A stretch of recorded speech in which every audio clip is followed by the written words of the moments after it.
E aí, na sequência, eu vou te apresentar, né? Diz Joana de Ângeles, no livro Libertação pelo Amor, no capítulo 24, Autenticidade. O indivíduo é um ser especial, cada qual é único e as suas são experiências intransferíveis.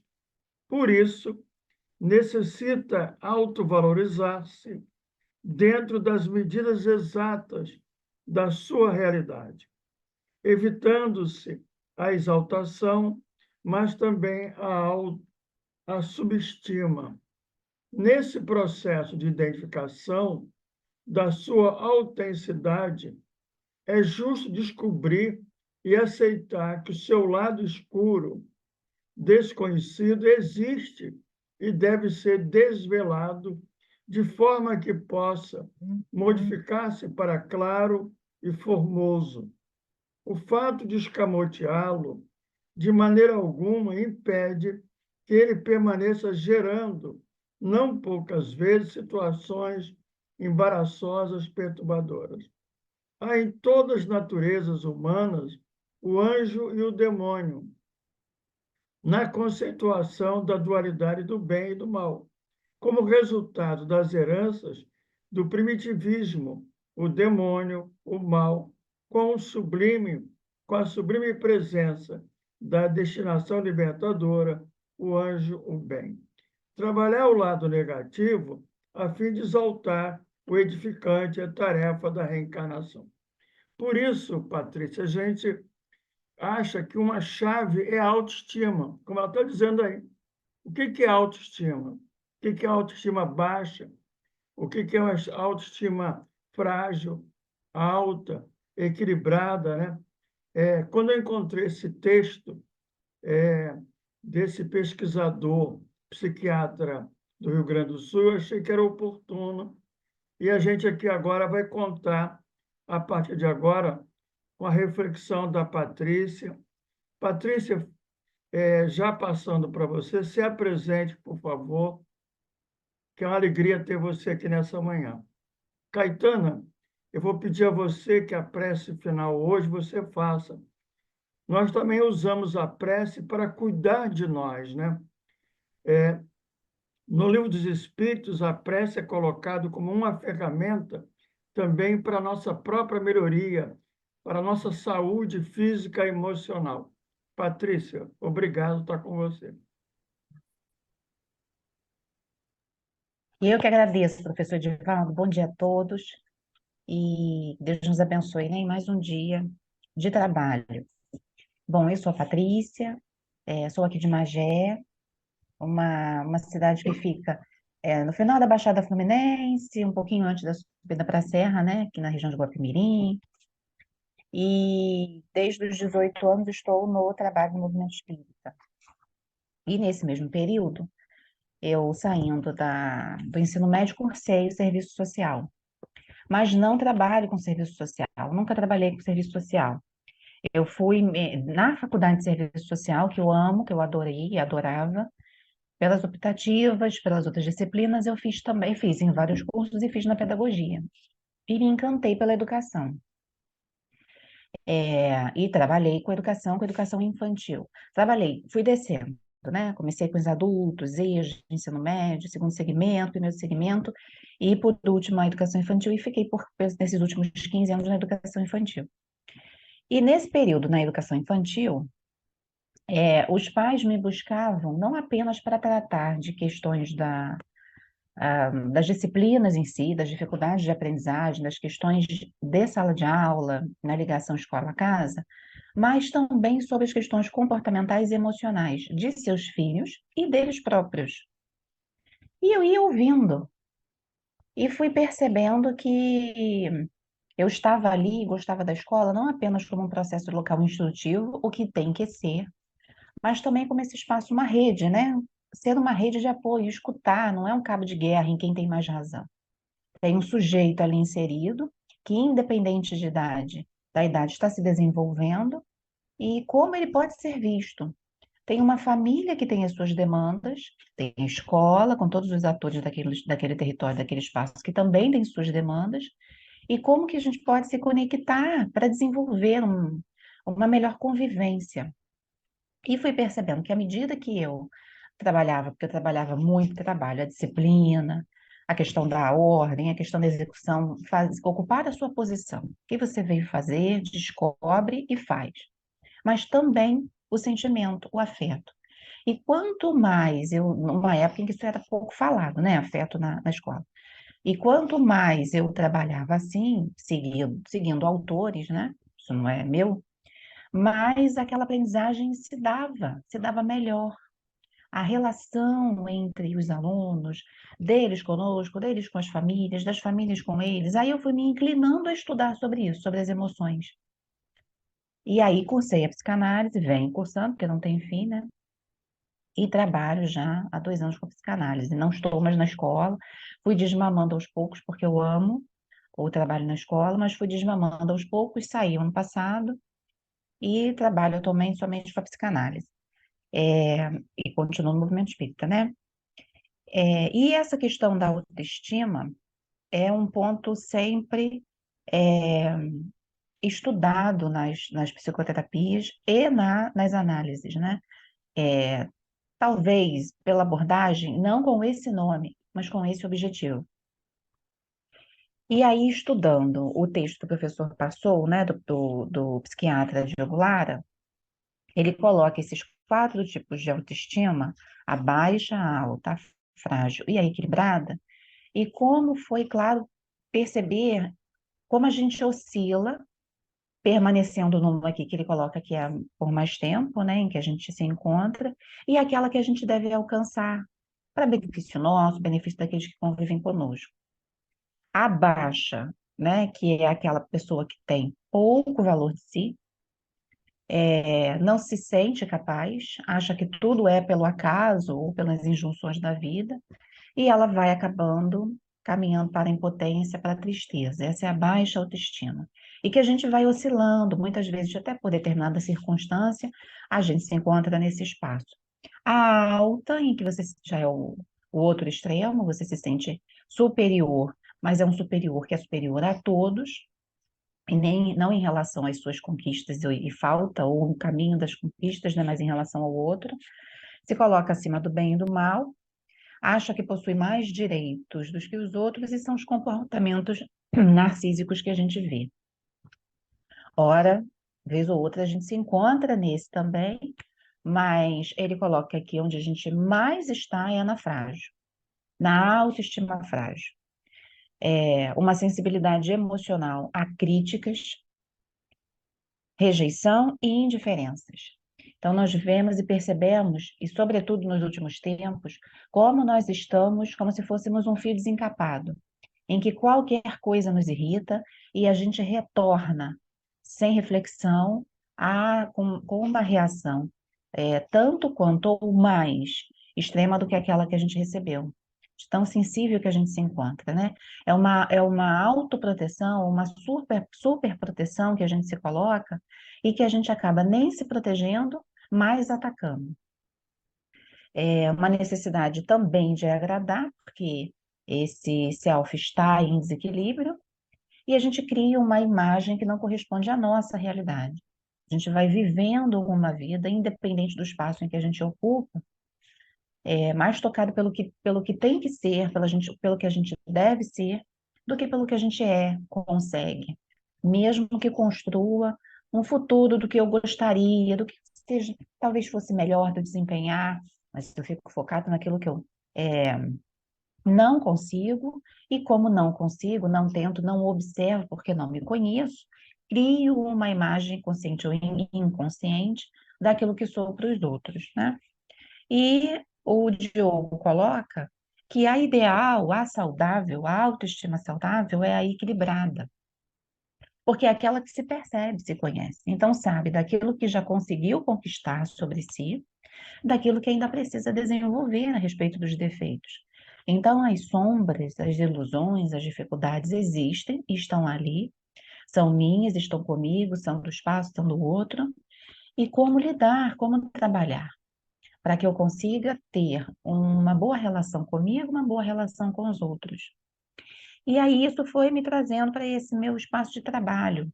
E como eu venho me constituindo nesses últimos 20 anos, sem, sem perceber na busca, sempre localizada nessa questão, falando aí de si, dessa autoestima frágil e buscando essa equilibrada. E as questões sociais, tudo que perpassa, porque somos afetados por tudo, né? Como às vezes é difícil, parece que a gente sucumbe. Então, buscando esse livro aqui, que é o da Luzia Matias, Método de Autocura, que foi um livro que a Luzia Matias, lá do CELD, do Leon Denis, desenvolveu, do projeto Viver em Plenitude, acerca dos estudos dela sobre esse livro da Joana. É um projeto que ela desenvolve na Malé e em algumas outras casas, né? Obras sociais. E é um livro muito interessante, né? Que é a capa, não sei se tem nova edição. E é um livro que eu venho estudando, né? Para constituir redes de apoio, rodas de conversa, o trabalho com jovens na Casa Espírita, né? Na Casa Espírita desenvolvo trabalho com jovens. E comigo mesmo, né? Profissional e comigo mesmo.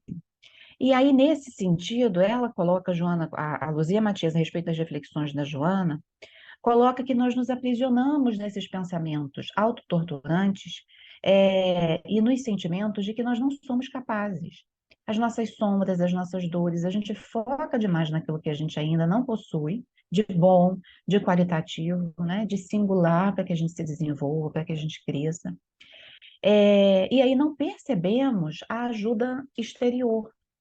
Ela coloca que nós estamos envolvidos e conectados por uma rede de nós aqui encarnados, numa rede dos desencarnados, e automaticamente aos superiores, aos espíritos superiores, a Deus na ponta dessa conexão. Mas que quando nos aprisionamos nesses sentimentos de incapacidade, com a nossa autoestima lá embaixo, né, e frágil, nós não percebemos e não abrimos as brechas para que esse socorro venha. Muitas vezes já está ali ao nosso lado, mas a gente não consegue perceber, sentir, ver. Os nossos sentidos não captam, porque a nossa conexão está desconectada. E aí ela coloca aqui, uma das formas da gente perceber é através da oração. Então, a gente conseguir, não importa como, não importa onde, não importa de que maneira, conseguir estabelecer a mínima conexão que seja do nosso pensamento com Deus, com o socorro espiritual, e aí conseguiremos cada vez mais perceber e buscar também os socorros materiais, que são as ajudas psicológicas, os atendimentos fraternos na casa espírita, uma boa conversa com amigos, com as pessoas que a gente confia, a busca por profissionais da área da assistência e da saúde. Então, a gente vai se fortalecendo nessa rede em que a gente já está inserido, porque a gente não sai dela, por essa conexão espiritual, mas que a gente não percebe, né? E aí, ela cita também o Leon Denis, no livro O Problema do Ser, do Destino da Dor, no capítulo sobre a consciência, em que o Leon Denis coloca assim: sob a superfície do eu, superfície agitada pelos desejos, esperanças e temores, está o santuário que encerra a consciência integral, que é calma, pacífica, serena. O princípio da sabedoria e da razão, de que a maior parte dos homens só tem conhecimento por surdas impulsões ou vagos reflexos entrevistos. Então, nessa agitação em que a gente se encontra, pelas questões externas, pelas nossas questões e limitações internas ainda, né?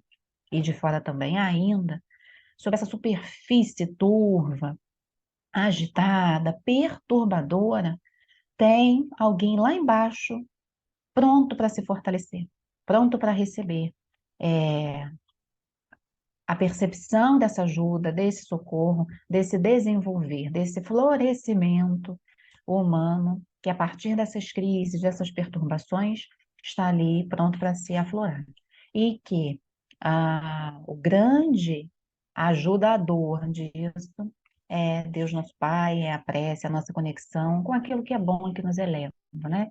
E a conexão que a gente estabelece com os nossos do caminho, com aqueles que estão conosco, sabendo, percebendo, sentindo essa grande rede de apoio, porque quando um floresce, os outros florescem também. Quando os outros florescem, o meu florescimento se fortalece ainda mais, né? E aí a nossa autoestima vai caminhando para esse equilíbrio.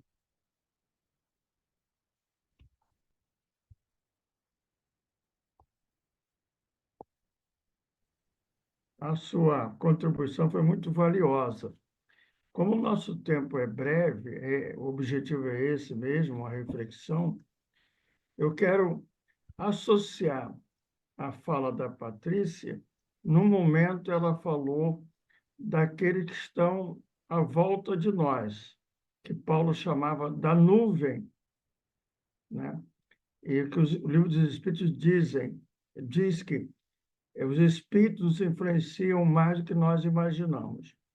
Então, eu quero trazer aqui, de Mateus, no capítulo 16, a situação muito breve, para depois cada um vai refletir, de Pedro.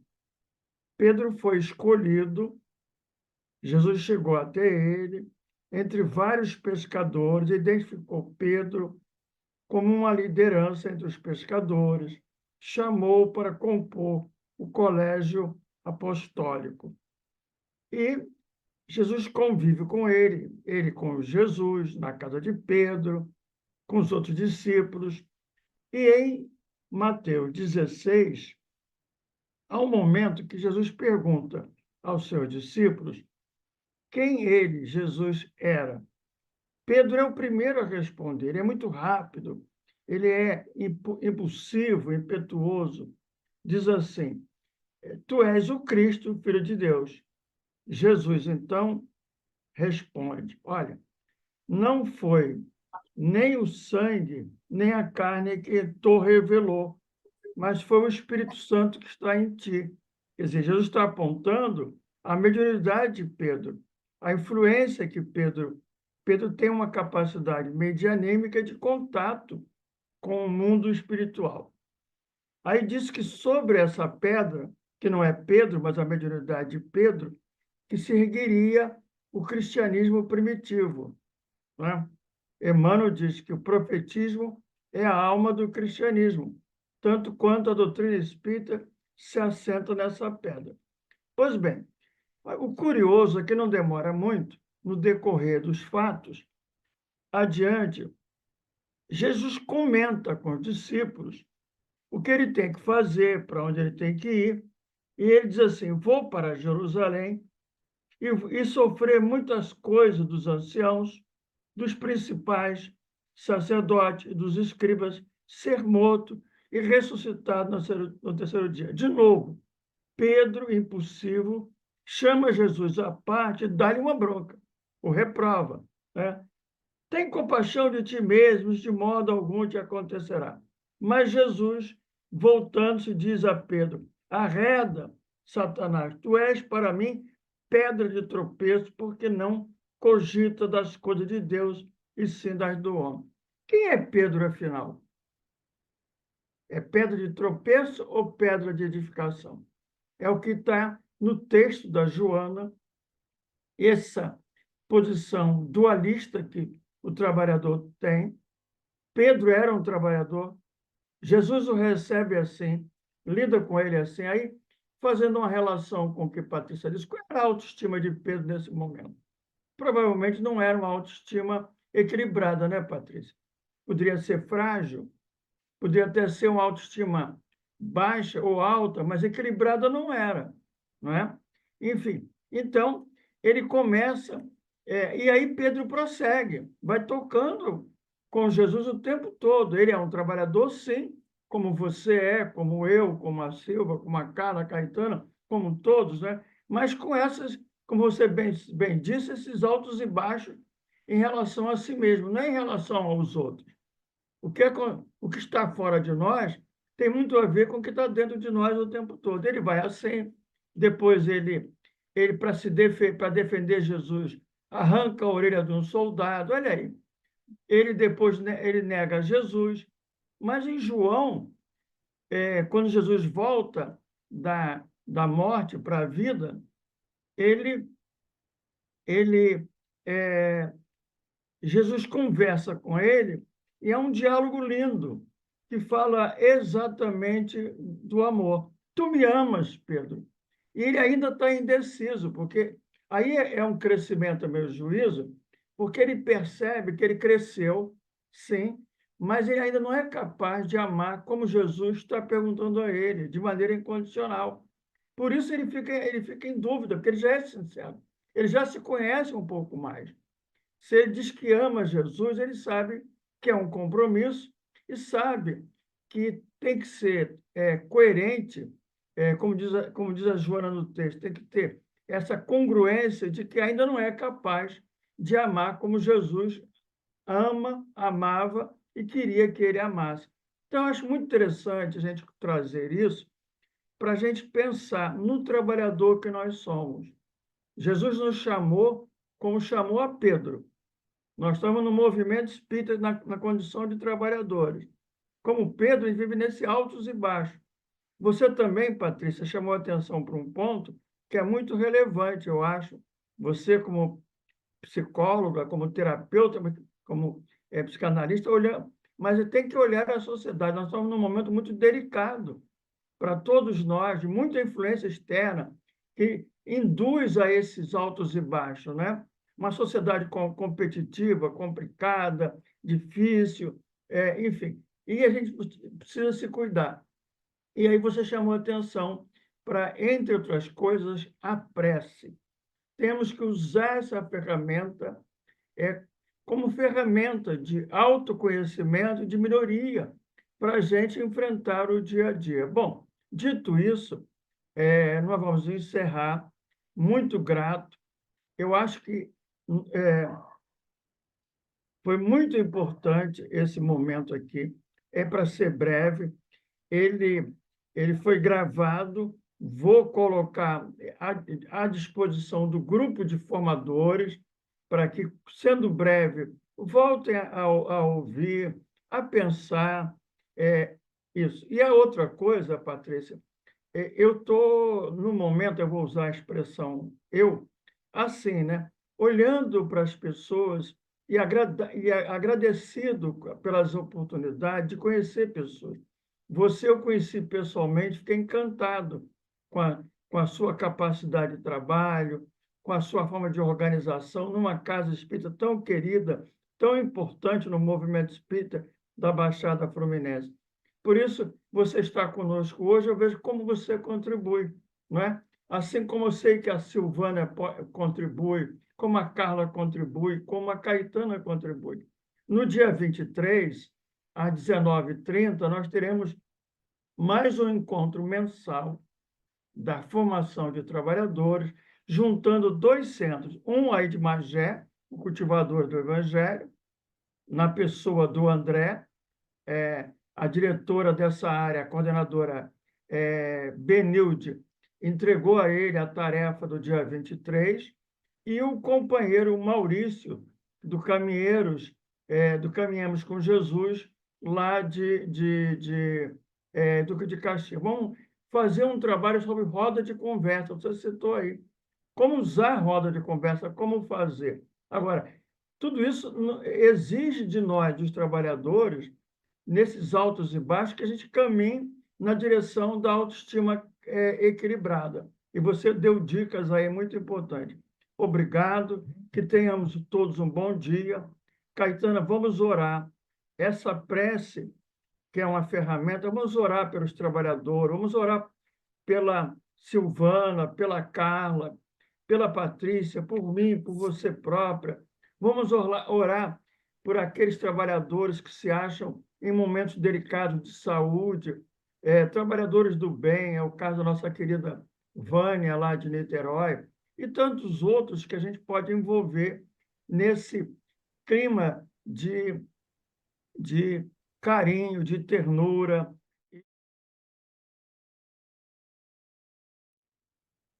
Olá, queridas e queridos. programa Novos Rumos por um Mundo Melhor. Nesta edição, o tema é o trabalhador do movimento espírita. A sua autoestima, como vai? No primeiro bloco, nós conversamos sobre a autoestima, que se nos apresenta em 4 tipos. Quais sejam?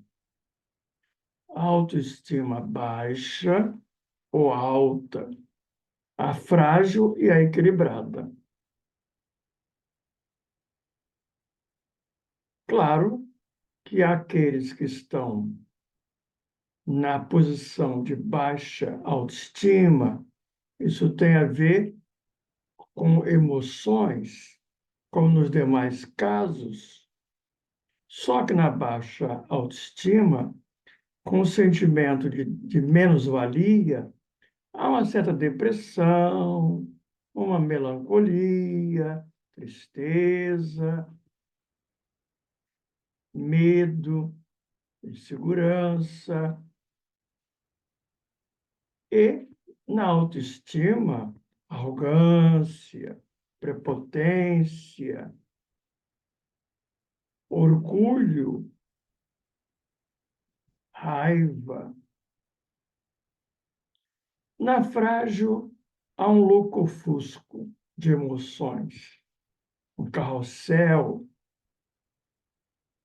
Aliás, como foi apresentado no primeiro bloco, grande parte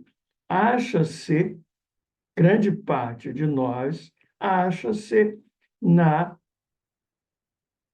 autoestima frágil.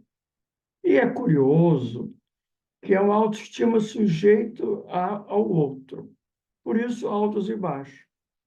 A nossa referência não é interna. O alto valor, aquele amar a si mesmo, o si mesmo com essa potência, né?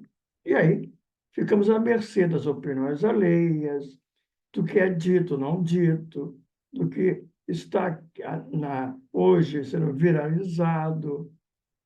Isso é importante porque a autoestima equilibrada tem a ver com si mesmo, com esse encontro consigo mesmo, esse discernimento de quem se é, de quem se toma.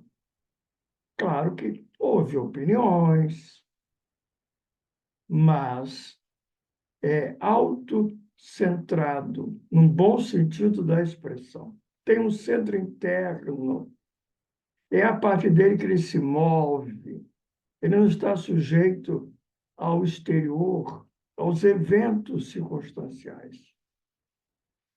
Neste bloco, avançando, queremos fazer algumas provocações e já as iniciamos trazendo da Bíblia o último livro do Novo Testamento, o Apocalipse, quando João, o evangelista, médium, em um processo de emancipação da alma, como está descrito no Livro dos Espíritos, assim expressa no capítulo 10 do Apocalipse. A voz que ouvia, vinda do céu, estava de novo falando comigo, dizendo: vai e toma o livro que se acha aberto na mão do anjo, em pé sobre o mar e sobre a terra. E João foi. O que aconteceu? Chegando lá, pediu ao anjo o livrinho. O anjo, então, lhe disse: toma-o, toma o livrinho, devora-o. Certamente ele será amargo ao teu estômago, mas na tua boca doce como mel. É muito curioso. É simbólico, metafórico, como todo livro Apocalipse. É uma profecia. Vamos aqui fazer algumas provocações. No século XIX, em sua segunda metade em particular, quando a ciência se inaugurava em bases materialistas, trazendo por consequência uma filosofia nadaísta, pessimista, negativista, um livrinho surge na Terra. Os anjos, espíritos nobres, nolo trouxeram. Ele nos foi apresentado a partir de uma vitrina de uma livraria em Paris. Inaugurava-se a Era do Entendimento.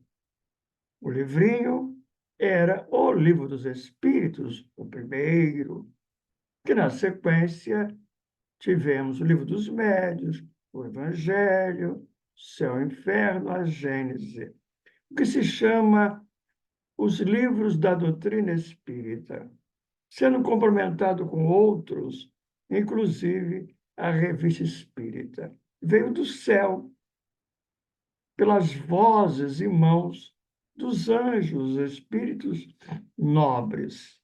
Coube Allan Kardec tomar o livro e organizá-lo num trabalho de mão dupla, a dele e a dos espíritos. Já era tempo da ciência, e Allan Kardec dela se utiliza, da razão que sustentava a ciência, para, nesse diálogo com o céu, com os anjos, os espíritos, nos trazer o livrinho, que é um conhecimento.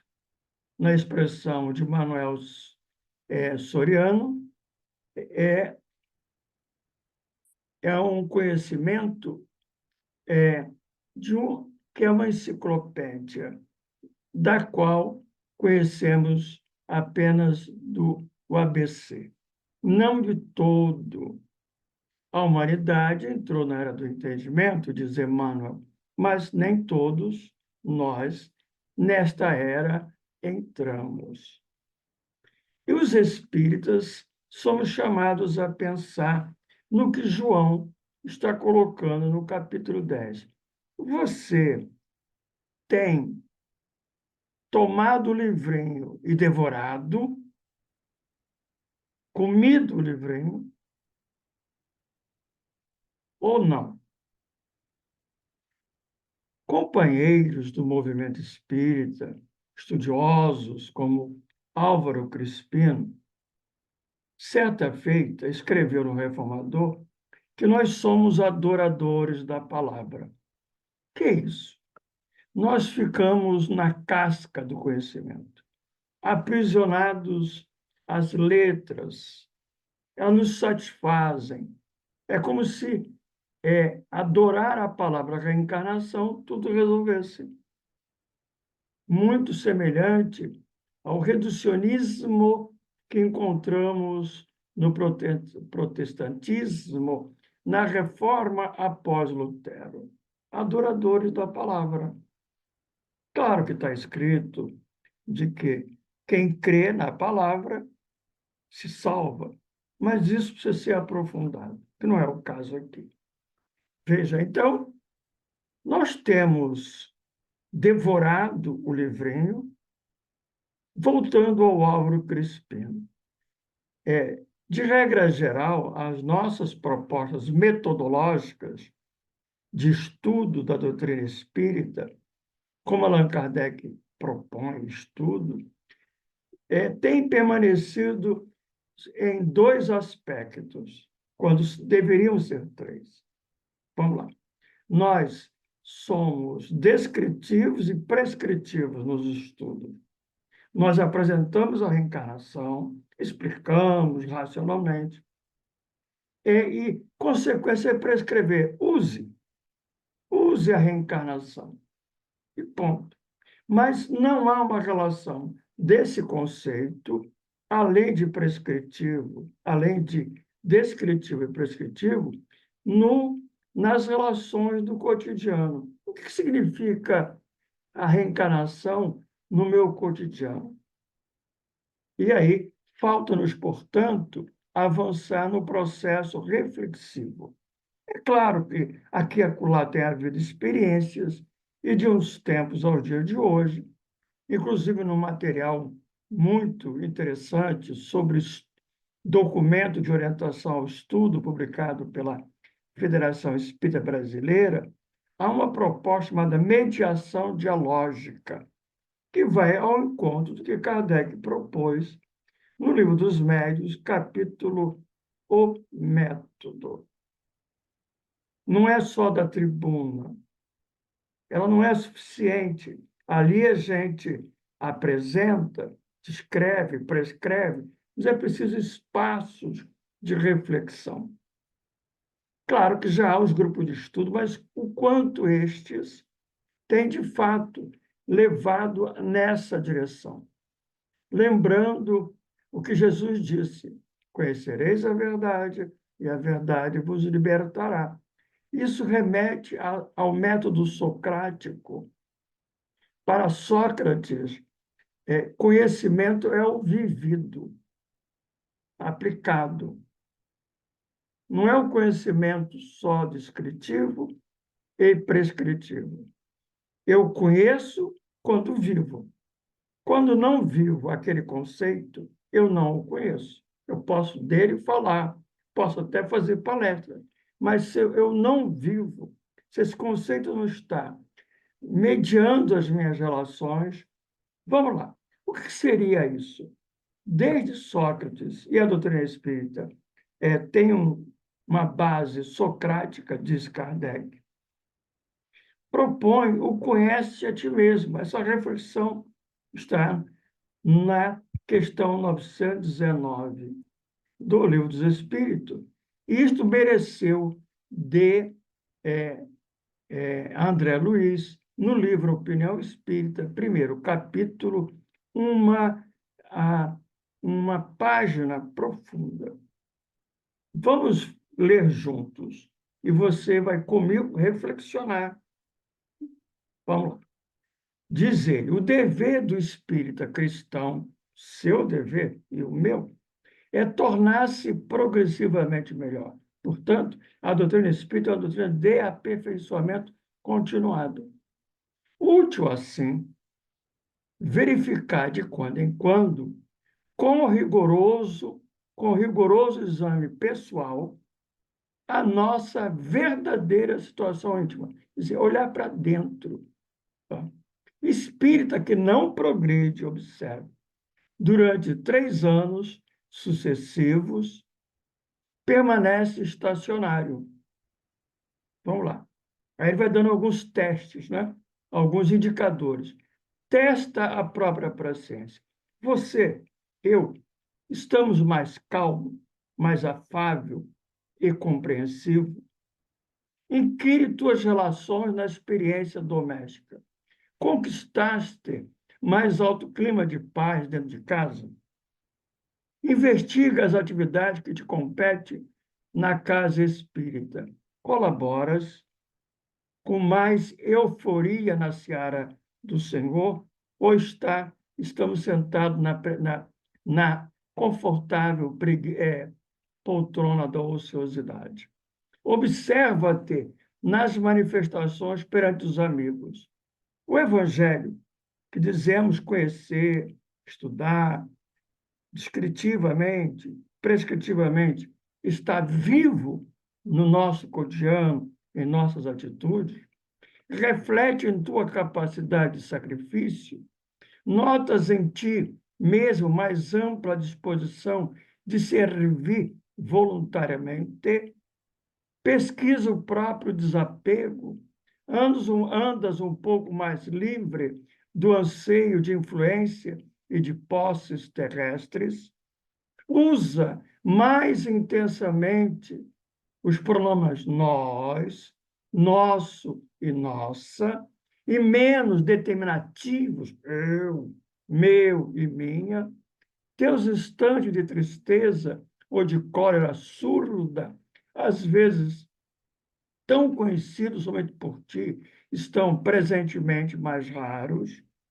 Diminuíram-te os pequenos remorsos ocultos no recesso da alma, dissipaste antigos desafetos e aversões, superaste os lapsos crônicos de desatenção e negligência, estudas mais profundamente a doutrina que professas, entendes melhor a função da dor, ainda cultivas alguma discreta desavença, auxilias os necessitados com mais abnegação, tens orado realmente, teus ideais evoluíram, tua fé raciocinada consolidou-se com mais segurança, tens o verbo mais indulgente, os braços mais ativos e as mãos mais abençoadoras. Evangelho é alegria no coração. Estás, de fato, mais alegre intimamente nesses 3 últimos anos. Tudo caminha, tudo evolui. Confiras o nosso rendimento individual com Cristo. Sopesa a existência hoje, espontaneamente, em regime de paz, para que não te vejas na obrigação de sopesá-la amanhã sob o impacto da dor. Não te iludas. Um dia que se foi é mais uma cota de responsabilidade, mais um passo rumo à vida espiritual, mais uma oportunidade valorizada ou perdida. Interroga a consciência quanto à utilidade que vens dando ao tempo, à saúde, aos enseios de fazer o bem que desfrutas na vida diária. Faze isso agora, enquanto te vale do corpo humano, com a possibilidade de reconsiderar diretrizes e desfazer enganos facilmente, pois, quando passares para o lado de cá, muitas vezes será muito difícil. É isso.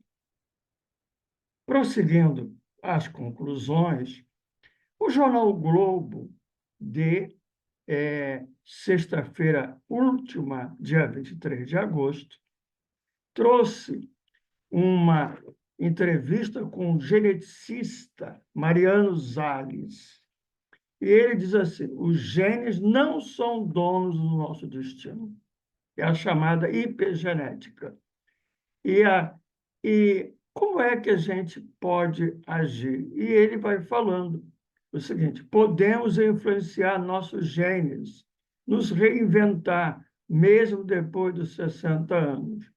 Nossa vida é finita, quer dizer, a existência, digo eu, berço túmulo, mas pode ser melhor. Tratando desse tema, os cientistas vêm falando exatamente isto. Um deles se chama Dr. Kazuo Murakami.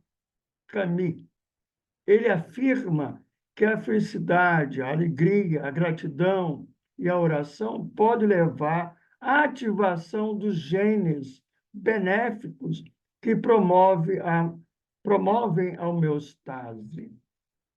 E o que nos permite concluir é que, da mesma maneira, mas em sentido inverso, a raiva, a mágoa, o desamor pode levar ao desequilíbrio orgânico e, consequentemente, à doença. E André Luiz, em seus livros, desde o primeiro Nosso Lar, vem nessa direção. Tudo isso tem a ver com a autoestima. Temos que trabalhar a nós mesmos para ter uma autoestima equilibrada. No primeiro bloco, falamos de Pedro. Jesus convocou Pedro tal qual ele era o trabalhador OQT, pedra de tropeço, no momento, ora pedra de edificação, ora ele tinha raiva, ora ele tinha medo. Somos nós, mas também vamos encontrar Pedro superando essas emoções com Jesus para alcançar a autoestima equilibrada. Como? A doutrina espírita veio para isso, é o livrinho que temos que devorar. Não basta tê-lo na boca, porque ele é doce na boca, no primeiro contato. Mas ele tem que ir ao nosso ventre e provocar um momento de amargor, do encontro conosco mesmo. Então, depende de nós.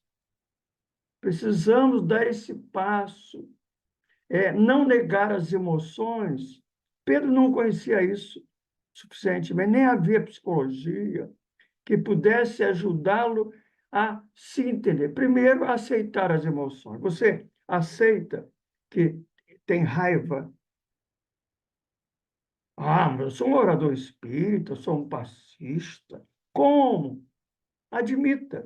Admitamos que temos raiva, tristeza, que às vezes temos um probleminha de um tal de melindre, não é? Enfim, então, o primeiro passo é esse.